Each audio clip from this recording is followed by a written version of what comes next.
Ozzy Osbourne's Diary of a Madman. It would be remiss for me to not try to take a moment to acknowledge Ozzy Osbourne this time.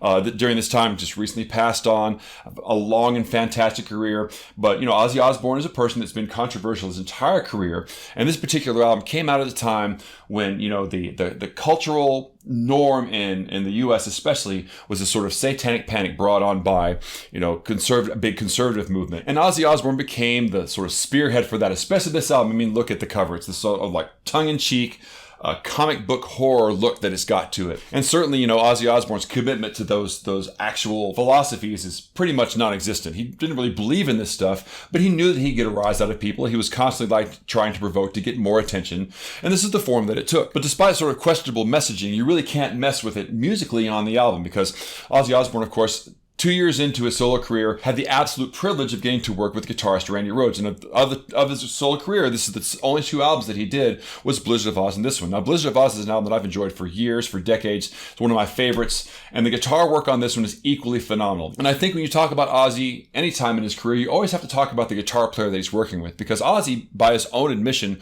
is not a trained musician. He can't tell you what chords are. He doesn't know how theory works. So he always had to rely on his guitar player as a collaborator. And having Randy Rhoads in his back pocket during this time was a phenomenal benefit, as I say, because he was one of the few guys I think that really struck a little bit of fear into Eddie Van Halen's heart. He was contemporaneous with Eddie Van Halen, but what he was doing was not derivative of him whatsoever. He could stand beside what Eddie was doing in many ways and be compared to him favorably without being seen as a guy who was copying him.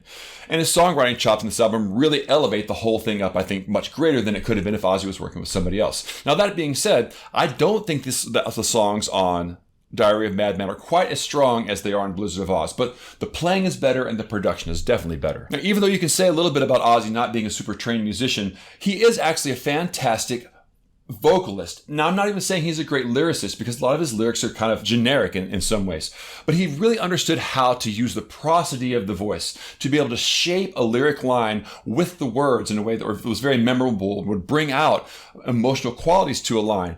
And there's a talent to that. Knowing how to marry words with the shape of a melodic line is something that a lot of people really never got to do well in their careers, and Ozzy was a real natural at that. So this is a really fantastic album and a really great example of what Ozzy was capable of, but also one I think that had a lot of importance in the 80s, as he had this man against the world image that a lot of adolescents could relate to, but also had this imagery that parents didn't like. And it was a very interesting clash between the youth and the conservative culture that happened at the time, that really could have only happened at the time this album was released.